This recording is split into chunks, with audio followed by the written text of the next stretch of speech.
What's up, YouTube? Welcome back to Celio's Network. Today we're talking about the final events of the Sword and Shield through Pokemon Go format before Lost Origin becomes legal. We have the Baltimore Regionals in North America, the Bilbao special event, and then I also believe there is an event in Latin America going on the same weekend. So this will be the final weekend of the Pokemon Go Astral Radiance format, whatever, before we get to the exciting Lost Zone stuff. So I have Josh, Frink, and Grant Manley here with me today. Accomplished players, great metagamers, always analyzing decks to a very high level from what I can see. So this is a weird tournament that we're about to go into, but I'm sure we'll talk all about that. You guys can find my sponsors, affiliate links, codes, stuff like that in the description down below. Make sure to subscribe to this channel. And if you have any additional questions, you can comment on this video, and I'll do my best to respond if you have any questions about this format that I can help you with. Josh and then Grant, why don't you guys introduce yourselves and let us know anything you're affiliated with that we should be checking out as well on the internet. Cool. My name is Josh Frink. I'm a player from Michigan. I am sponsored by the Shuffle Squad. You can find them, just the Shuffle Squad on Twitter, on YouTube. And if you're looking for me, it's at DreamJew on Twitter or on Twitch. It's Joshy Washi, Joshy with two E's, Washi with an IE. Naturally. And what was the last tournament you played at, Josh?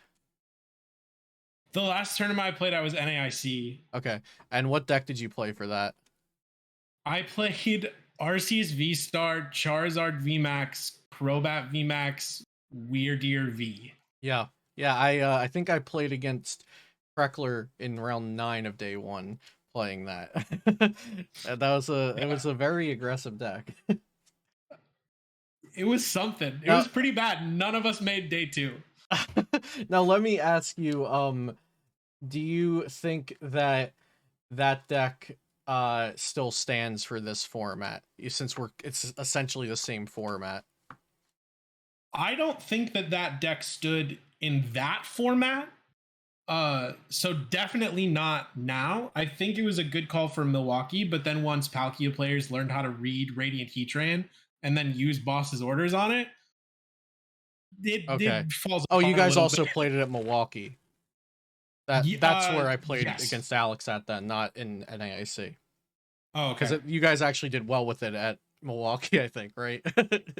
Kreckler did. Okay. And then Grant, why don't you introduce yourself? Hello, I'm Grant. Been playing competitive Pokemon for a very long time. I stream Twitch at TrickRoar, and that's also my Twitter handle where I'll post my decks and stuff. And I also write articles for PokeBeach, so that's where you can find a lot of detailed information about matchups and stuff. Awesome. And the last tournament you played in was the World Championships, correct? I guess it was the London Open, but I don't know if we're counting. I played the same deck, Ice Bib, at each one. So you top 16'd Worlds, correct? Yeah. Oh, so they did the London Open this year, so that even if you were in day 2 of Worlds, you could still play the London Open? Yeah. Oh, that's sick. Okay, I didn't even realize that. Yeah, so everyone besides the top 9 cut players could play alone in London Worlds Open. got to play in the London Open. Nice. So you played Ice Rider, Bibarel, box-ish type thing. Does that deck still stand for this format? Yeah, it's pretty solid. Cool. Okay, so let's get into the list of questions that I've prepared for you guys. Number 1, I think this one's on everybody's mind.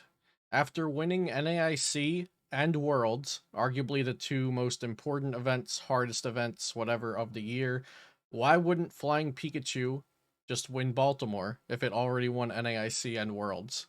Josh. Why wouldn't it? Yeah. I think that a good reason why it wouldn't is because it just won Worlds, right? I think NAIC was a slightly different format from Worlds with the addition of Pokemon Go set, which it didn't add like a ton, but I think it made people reevaluate the meta in a way where they weren't sold that Flying Pico is going to have as much representation as it did at Worlds. And then it had just like an absolutely like dominating vice grip on the format. And so now people are respecting it or accepting that they're going to lose to what very easily could be the most popular deck in the format. Mm-hmm. So that's why I would say it wouldn't lose. I think it's probably the deck that people will be the most prepared for. How about you, Grant? Do you think Flying Pika is just BDIF? It should win this event too, or do you think it's like mid? What do you think? I actually think there's a pretty good chance it will win the event, but I think you're going to have to make some adjustments in the list. But yeah, Mhm. the deck itself is very solid and pretty difficult to counter as well. If there's, I'd say the main reason if it doesn't win would be because of Mew, which beats it pretty good.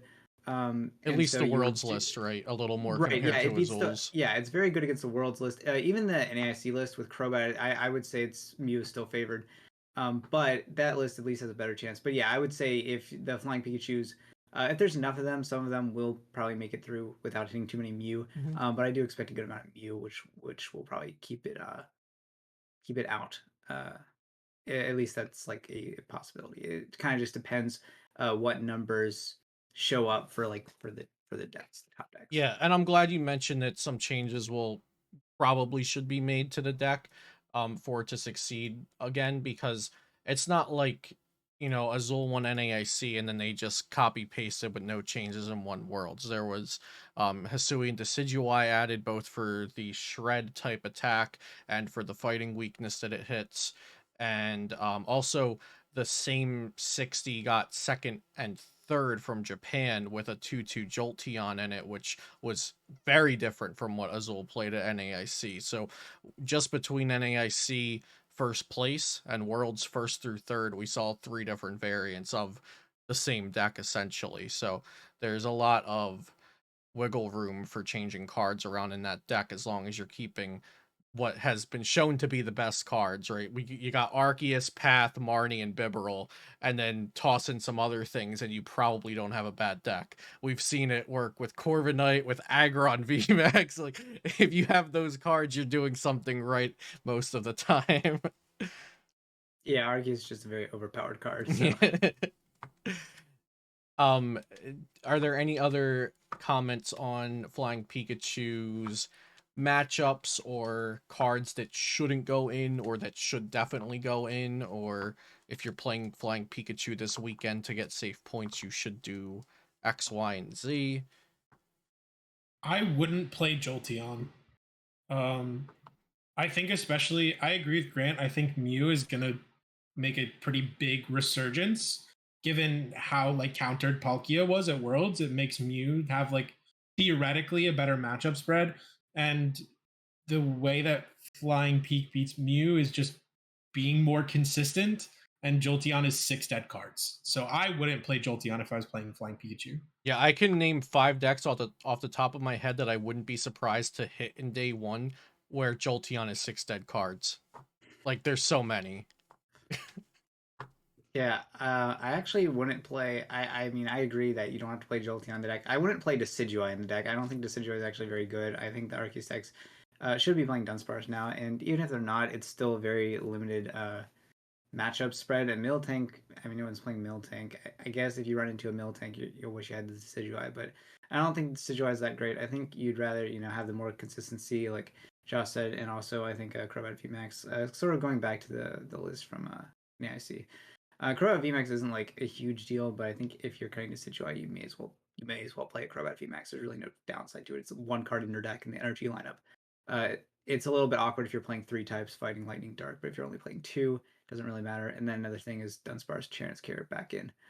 And then yeah, I think that's about it. I think the deck's pretty good actually. I would consider playing it.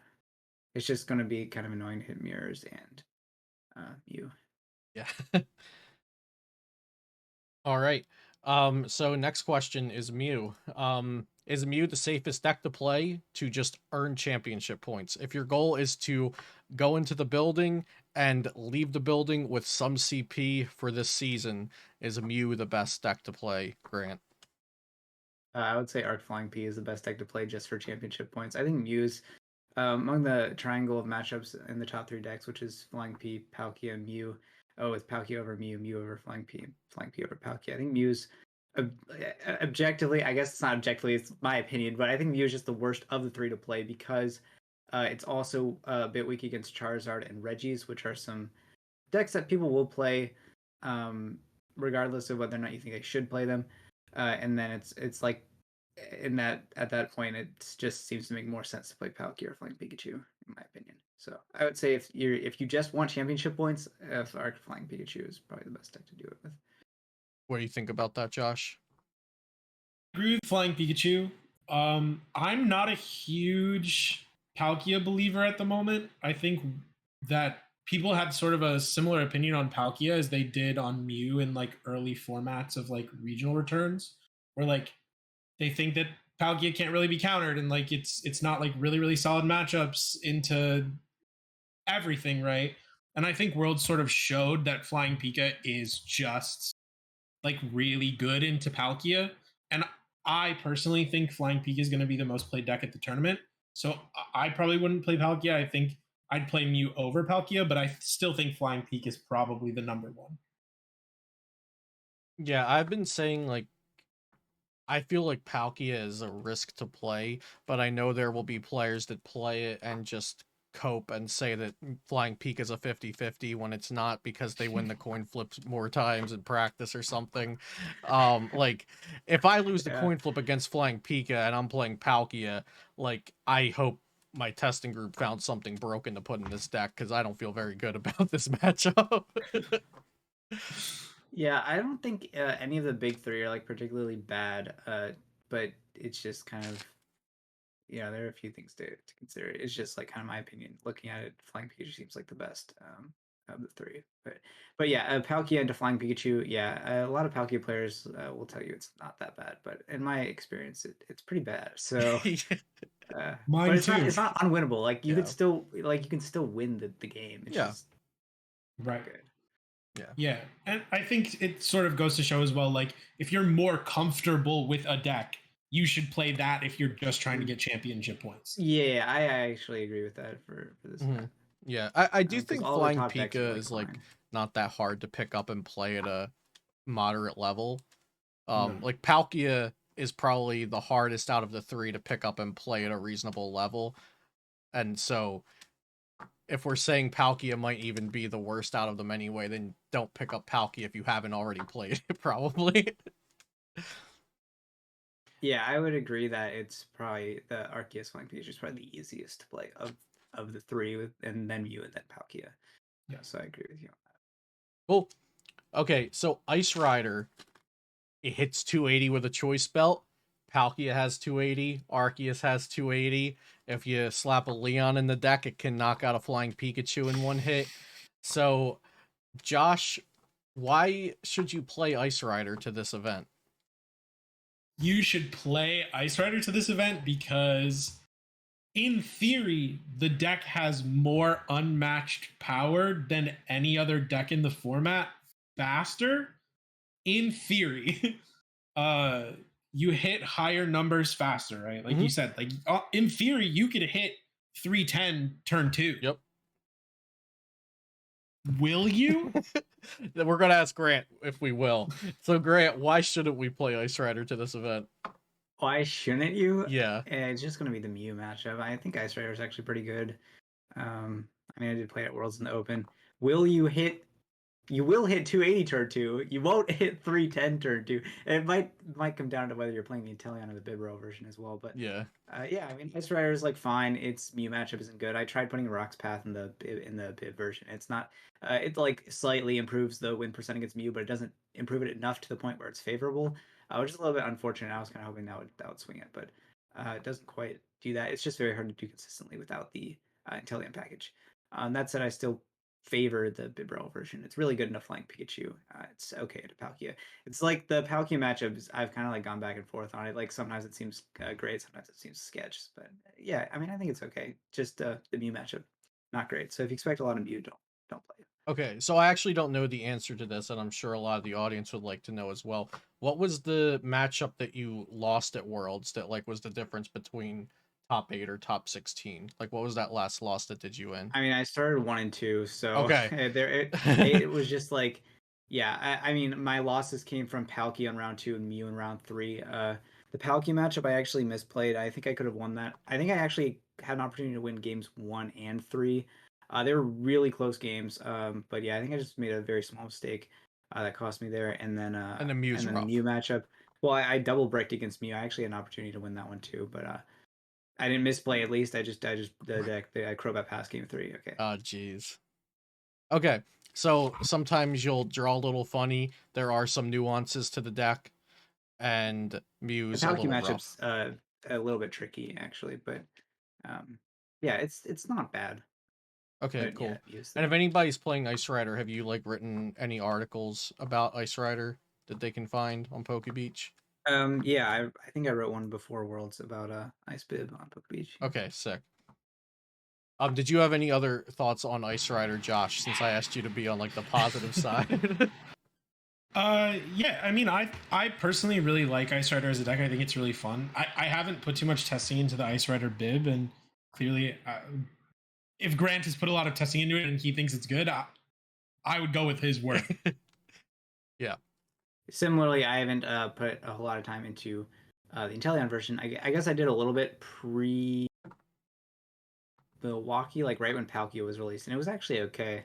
Hmm. Um, I don't remember why we ended up putting that deck down, but I just haven't gotten around to it in a long time. Cool. Okay, so from what I've been told and some of the numbers we saw for like decks that were played at Worlds, Arceus Mewtwo V Union and then Mewtwo V Union Control were played at day one of Worlds, but they saw like no success. Should we expect to see these decks in any sort of numbers in Baltimore, or will there be like 1% Arc Mewtwo V Union and 3% Mewtwo V Union Control out of 1,000 people? Josh. Yeah, Mewtwo V Union is kind of a weird card because at NAIC it was a brilliant play into the meta, right? Yeah. But it's sort of in a spot where decks can tech relatively easy things to take it down, right? Like Palkia with Crabominable. I know at Worlds there were some people that were playing like Dynatree Hill in In various Arceus, yeah, Arceus decks. the one Yeah, in date in top 16 or top 32 out of Dynatree. right. And there are The cards like AI. Ice Rider that can just one shot the Mewtwo V Union. And you know, Mew can as well, but I think that Mewtwo might see a resurgence just because it didn't see success at Worlds. But if people are prepared for it, I don't think it'll do too well. Yeah. Something I was thinking is we saw Azul beat it at NAIC, and then we saw um and we are hearing people on the internet, and then now Grant and you, and we're talking about how maybe we just go back from the world's Pika list to the NAIC Pika list, and we already saw that that can handle Mewtwo. I don't know what the matchup spread is, but we know it's possible. So if people are already thinking that, then I was thinking that also is like a bad idea in the back of the head of anybody thinking about playing Mewtwo. Yep. Grant, any other thoughts on Mewtwo V Union? Yeah, I think okay. So to answer like the original question, I don't think there's going to be a whole lot of Mewtwo V Union. I don't think the Arc Mewtwo deck is like good. It just hasn't seen a lot of play or any success like whatsoever. Mewtwo Stall I think is like it's like okay. I don't think people are going to like Tech Crabominable or Dynatree Hill. I think that was like kind of a world's unique thing.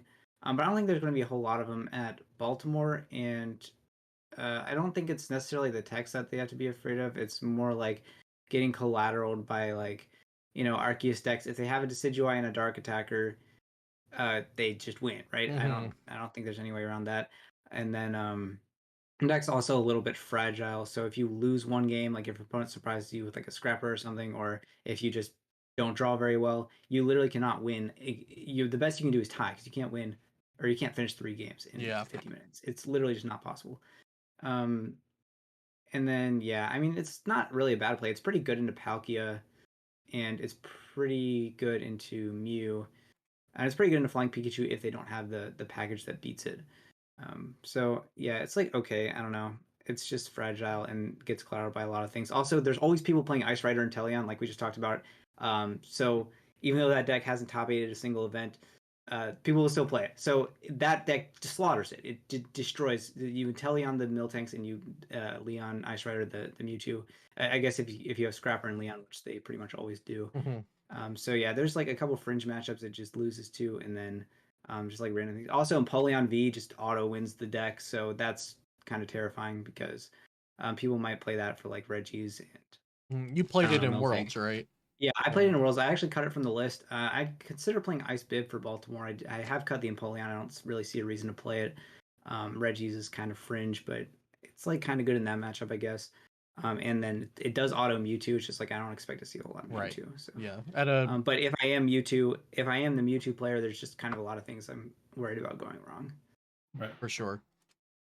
Yeah, I think especially because there is this sort of perception that Mew is going to make a resurgence for this event. RCS decks are already sort of adding back in the dark attackers to the Decidueye flying peak lists. So I think that, like Grant said, it's just sort of collateral of those like natural meta developments, anyways, that make it feel like not as safe of a pick as something else would be. Yeah, I don't think Mewtwo V Union of any form is any sort of safe. Do I think it do I think it could hit the right matchups and a very good player can get into top 8? Sure, but I don't think it. If I was putting money on a deck in top 8, Mewtwo V Union's probably not even in my top 10. Yeah, that's the thing. Is like it's a very polarizing matchups. Like you definitely could hit. It's not even out of the realm of like possibility that you hit good matchups, right? Because it has pretty good matchups.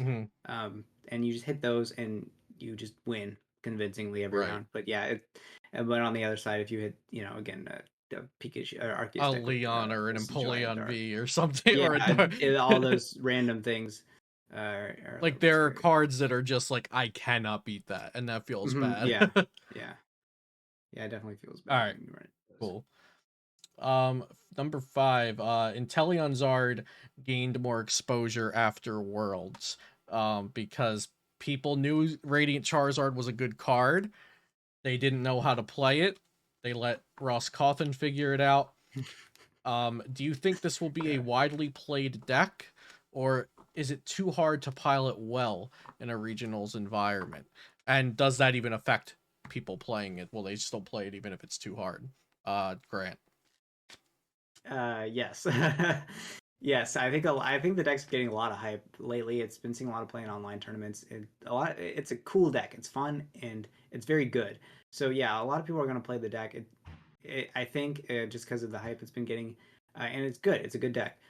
It is very difficult to play. I'd say it's definitely the most difficult deck to play in the game right now, in the current format. It's very difficult to play. Will people play it anyway? Yes. So some people may not play it as well as they need to at a regional, but yeah, its matchups are not too bad. It's very good in Mew. It's actually not as bad in a Flying P as you would think after I tested it out. The Palkia matchup, I think if the Palkia player is good, it's very hard.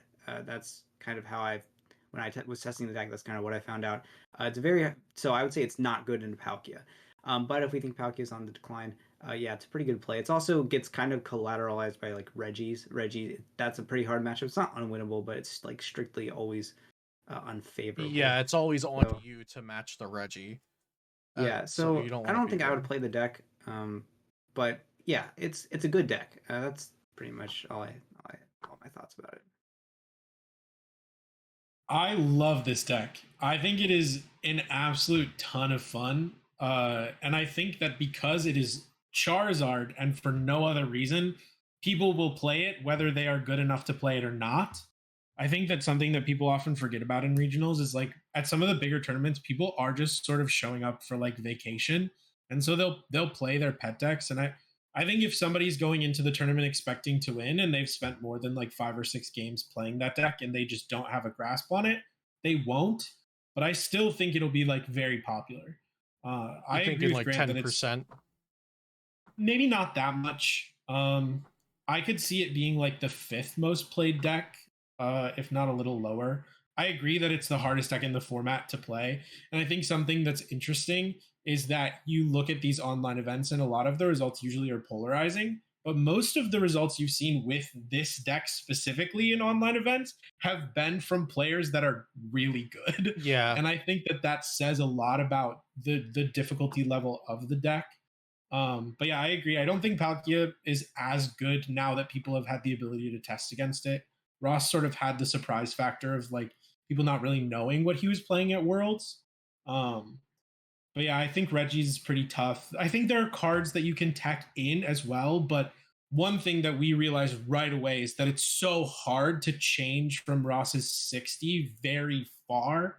There's Yeah. like one, two, maybe three slots that you can really change from that initial 60. So are you really going to put in a tech to beat Reggie's?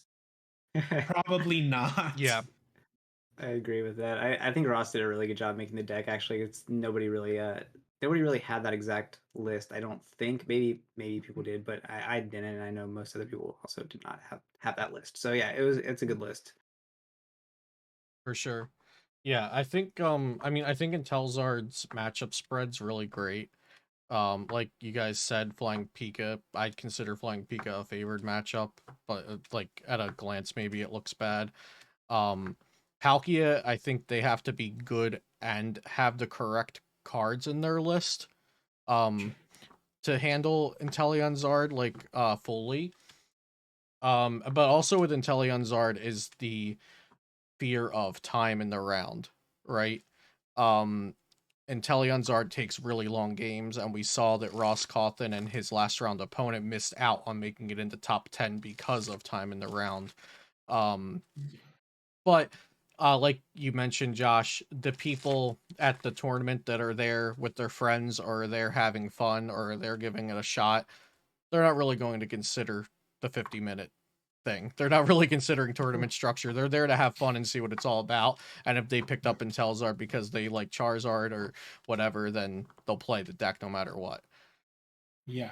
And I think another thing that is sort of in favor of Radzard is that I see a lot of people playing specifically the Flying Pikachu matchup. I see a lot of people playing it like really weird. Uh Yeah. like people just like bench free one prizers for you as Radzard all the time. And I think that it at least day one, I think you could hedge your bets saying that you're gonna hit flying peaks that won't know how to play the matchup and that you can beat those pretty easily. Oh And even yeah, if they do know how to play the matchup, they have to get really lucky to actually to be win. able to Like they set have to up the draw like board the state nuts to set up the Pikachu's with like no other bench without Pokemon. Bibarel or anything. Yeah. Yeah. Right. Um, Especially like the nice thing is like Jolteon is kind of bad for Radzard, but the nice thing about Jolteon is if you're able to get the Tool Scrapper and then boss the Jolteon, that naturally fixes your prize race anyways, right? Instead of having to take the 8, you get to take the 6 really, really easily against Jolteon. So Yeah. it is slightly worse, but if you get there, it makes your prize mapping way easier.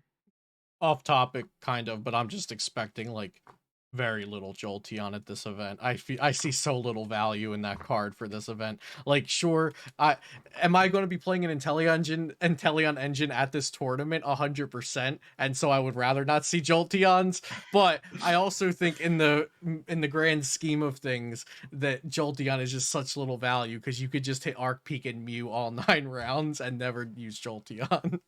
yeah, I agree. I don't think it's the time to play Jolt. And Worlds Day 2 was just such a very like interesting meta where people like very teched and like all kinds of weird like people were teching for Mewtwo in quantities that would never happen at a regional. And then the Right. Jolteons, there were a ton of Jolteon decks uh for that specific meta. But yeah, I don't think anyone's hyping Jolteon, and it's not. I don't think it's doing well in online tournaments. So I No, haven't been following too it's closely. not. So yeah, and again, there's too many matchups. Like of the big three, it's Palk, Arc, Mew, and Jolteon's only good against one of those. So it's like very hard to build your deck around that card and like actually justify that. So, I mean, it is very good against Charizard, but yeah, I also agree that Jolteon I will not see a whole lot of play. But yeah, again, I agree with you about Charizard as well. It never finishes 3 games. The deck just takes way too many actions, and it's full of one prizer, so the games take forever. Hmm. So just 2 are your opponent, I guess. I mean, there's really no way around that. Yeah. It's still a fine deck. I agree. Okay, so this is a bit more of a wide open question.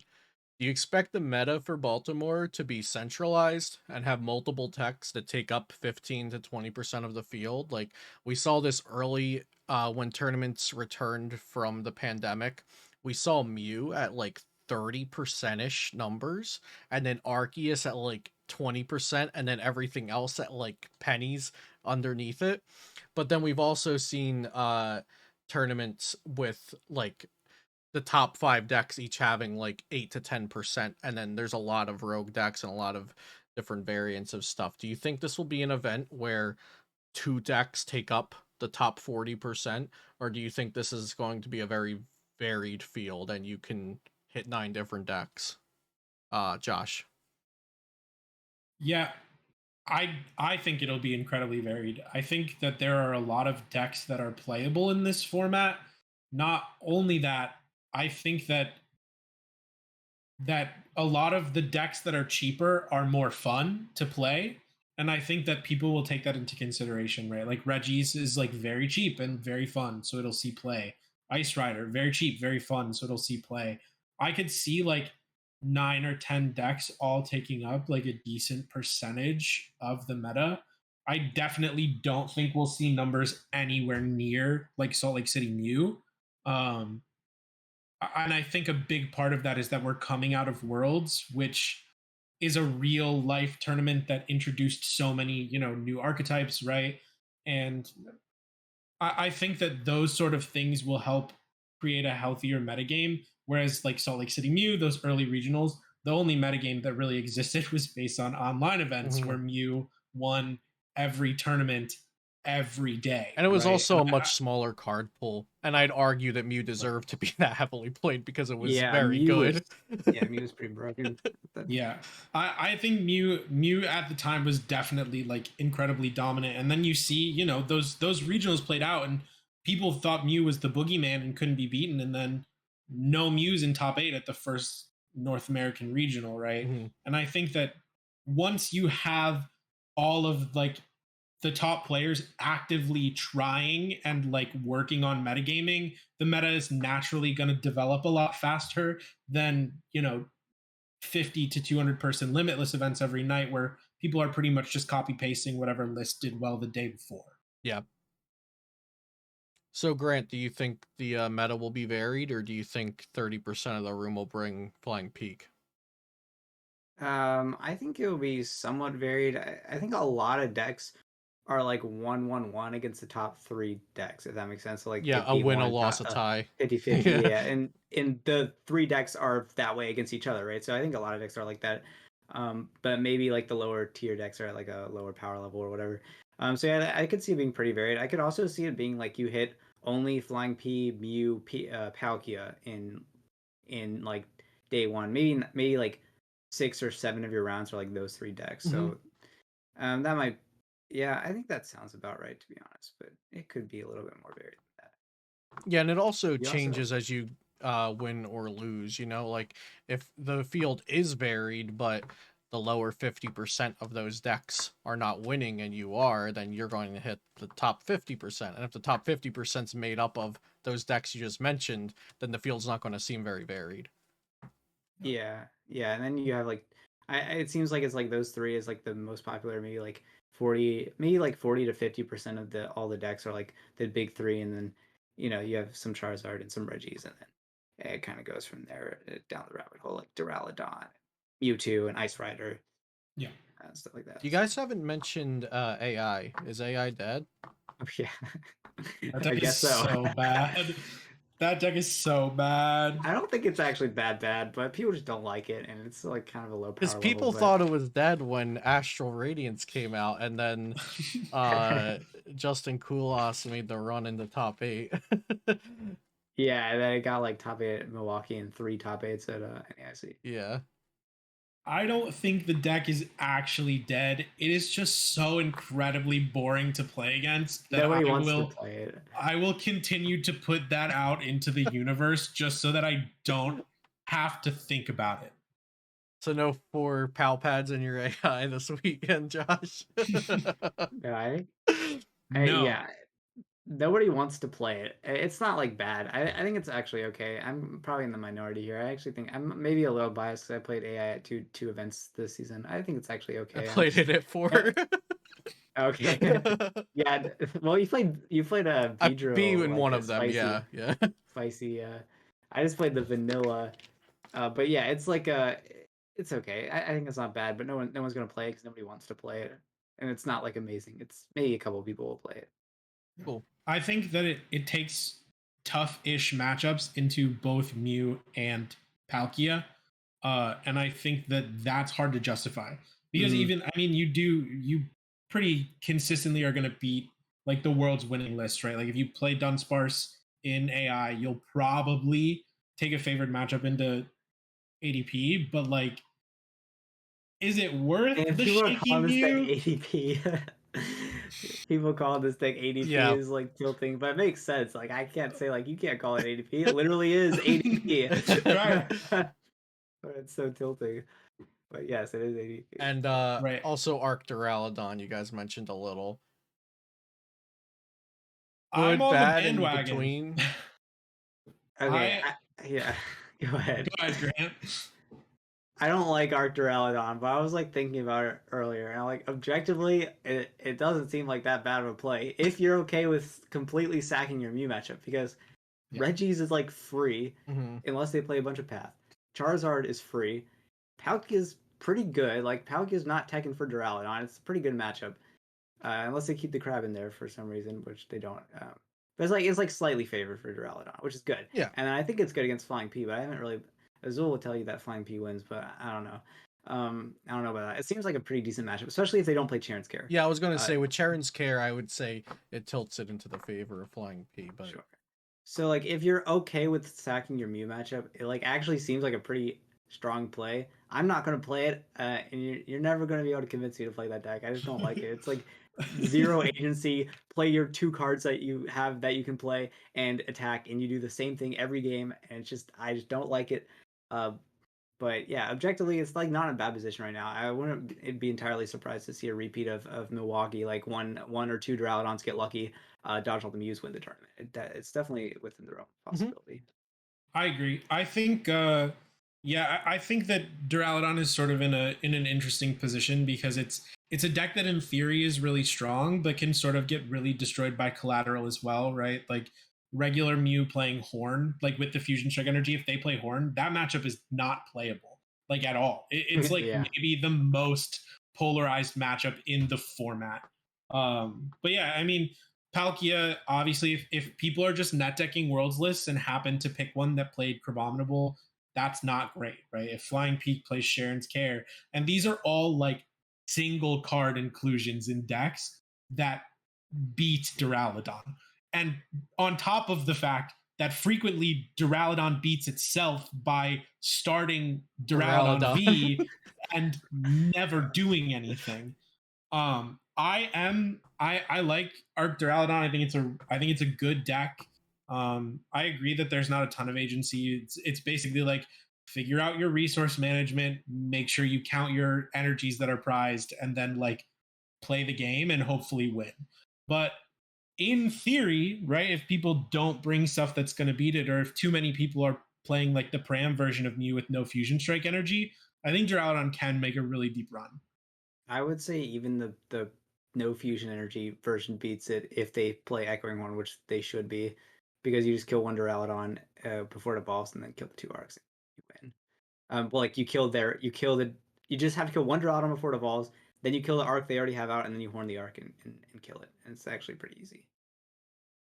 That does require you playing horn and being able to kill a Duraludon before the balls. Right. And also them not ordinary rotting that turn, right? Yeah. Also, if they hit. realize that you're playing that version, they can just go one Duraludon on VMAX and they don't even have to put like they No don't have to. RCS. Yeah. Yeah.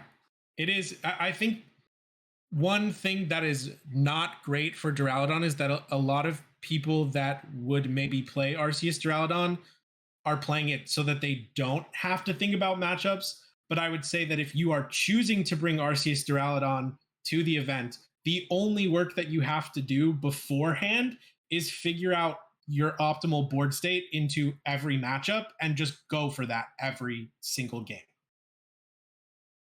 Yeah, because like you kind of just set up your board and then there's not much else to do. Nothing. Yeah, there's nothing else to do. It's pray for hyper potions. That's it. Yeah. Okay, cool. I think we covered most of the decks that people would complain in the comments that I didn't cover and then meta manipulate them into not playing it. So we did good there. So next question, hypothetically, if I tell you that your day one matchups will consist of only 4 archetypes, which 4 archetypes would you expect your 9 rounds to be made up of? And of course, I say the number 4 because we already know the first 3. So Josh, what are your 4? Yeah, so number 1 is ADP Flying Peak. Number 2 is Mew. Number 3 is Palk. Number 4 is Regis. That's mine too, actually. I think people think that Regis is this like unstoppable machine that I will never understand. But Reggie players will die on the hill that Reggie is this like unstoppable, unbeatable deck. And then I boot up PTCGO and like Q3 ladder games, and I don't play any cards all 3 games. You always open double rod. You always open double rod. Double rod, just like you also open the Reggie Alecki that can't Reggie gate, and you just like sit there and do absolutely nothing. Yeah. Grant, same for you. Top 4. The decks. Same question. If you were only going to hit 4 decks all day one, what would they be? Yeah, I agree with the top 3 and the order in which Josh put them. I would just put the 4th at Charizard, but I mean Reggie's is also reasonable. I don't think Reggie's. I just think Charizard's going to be a little bit more popular than Reggie's, but I could be wrong, of course. Also, kind of similar category, single prize decks. Play things I feel like that's a bit of an insult to Charizard, but no. I definitely like Radiant Charizard much more than Reggie. They are both single prize decks. Yeah, they are both. Technically, you're right. Next question. If I told you that there were 3 archetypes making up the top 8 of the Masters division of the event, and one of them was not Arceus Flying Peak, what would those 3 decks that made top 8 be?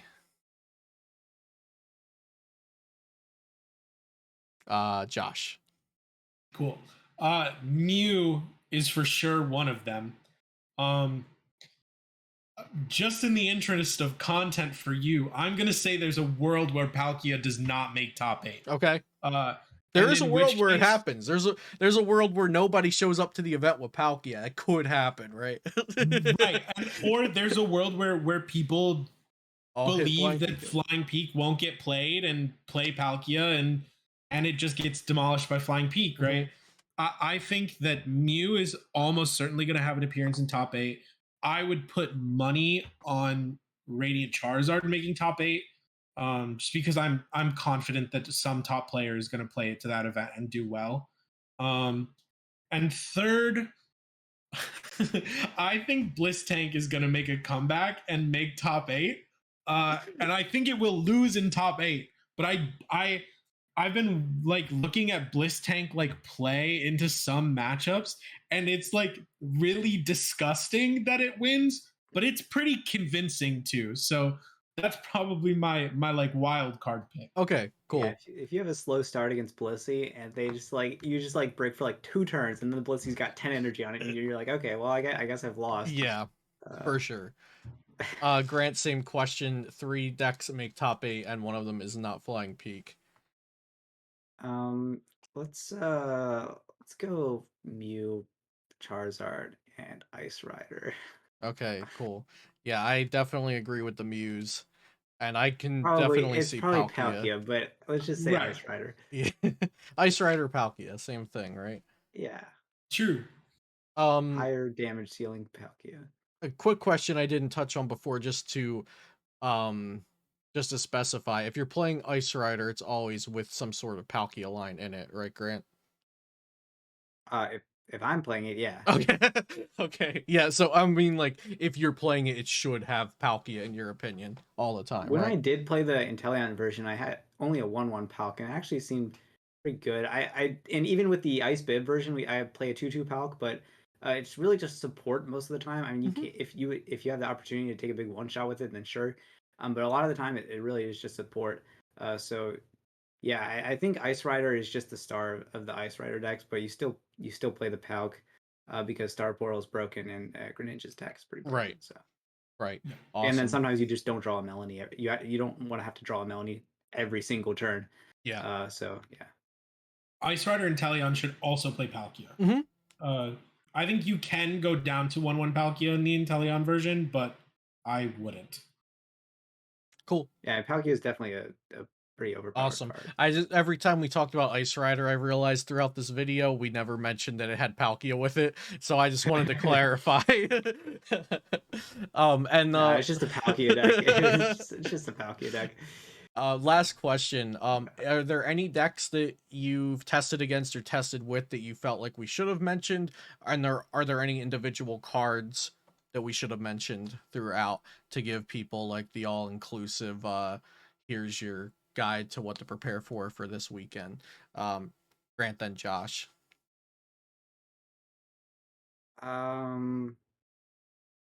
Yeah, I don't know. I think we kind of covered everything that I had in mind. Yeah, I mean, we even went farther than what I I expected guess when Josh threw in the Bliss tank.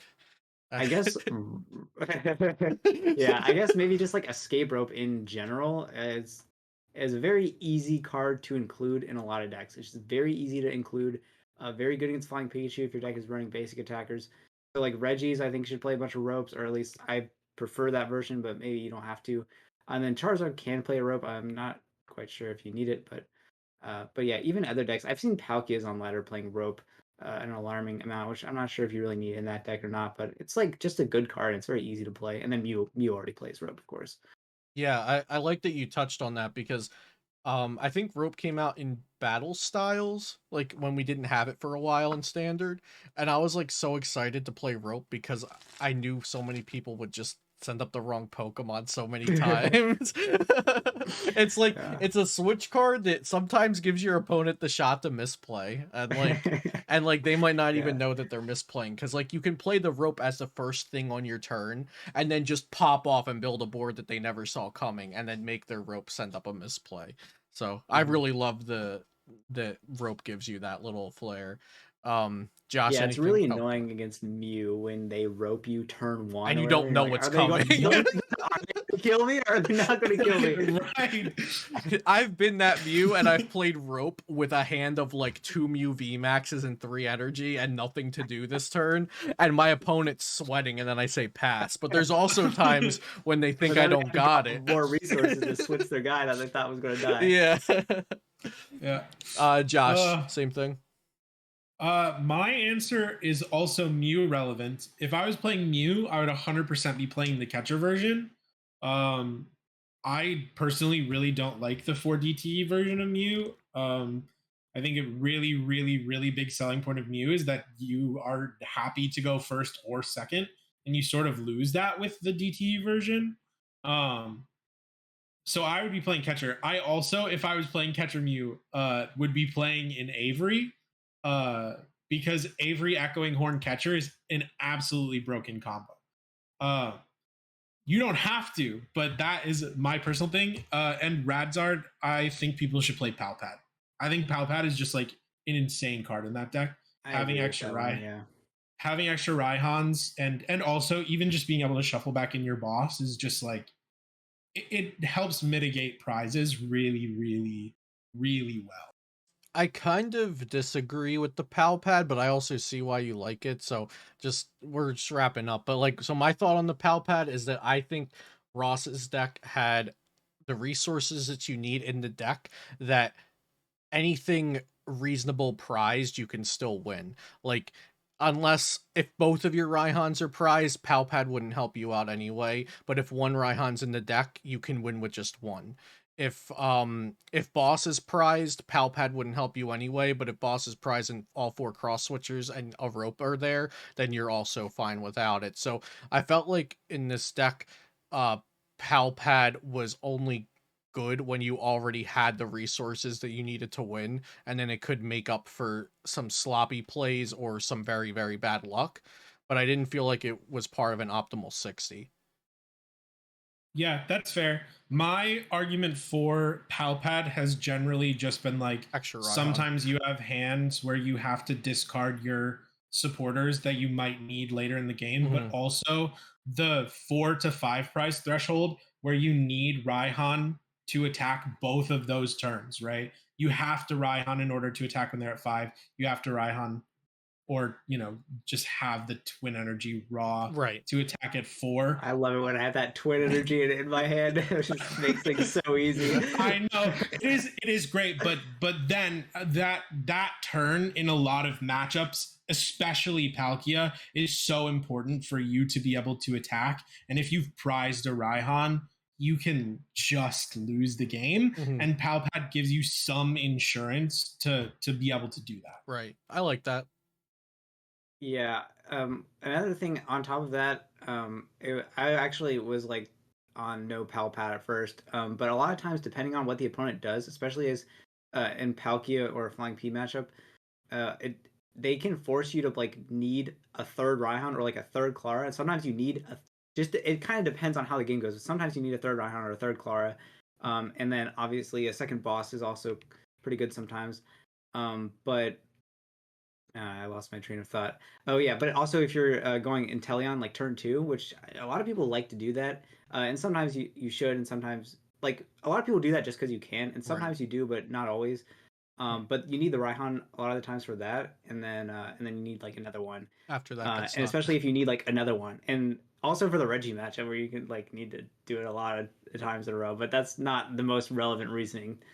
The Reggie matchup isn't like Yeah. the most relevant argument point. But I definitely yeah, I don't know. I respect the found it to be pal pretty pad good. after you bring up. I still don't think I would play it, but after you bring up that um people who have studied the matchups against Radiant Zard might be playing in very particular ways that the rest of your opponents won't, that force you to need the pal pad, it makes sense. Yeah, and then of course it's like sometimes if one of them like one Clara's prize, you need to play two or one. But Right. I mean, you Yeah, guys already mentioned that. yeah. Um, Clara's huge, Mhm. huge. All right. Well, thank you guys for joining me for this metagame discussion, and we can finally close out this extended format of no new main sets and get into the fun stuff for Lost Origin a couple weeks later. So, Josh and Grant, I'll leave your Twitters and other information that you mentioned either in a pinned comment or the description. And thank you guys so much for joining me here today. If you enjoyed the video, please do subscribe to the channel for daily Pokemon TCG content. Leave a like and a comment if you have any other questions or you just want to thank Josh and Grant and also give me engagement points. You can go ahead and do that in the comments down below, and we'll see you in Baltimore. Thanks for watching.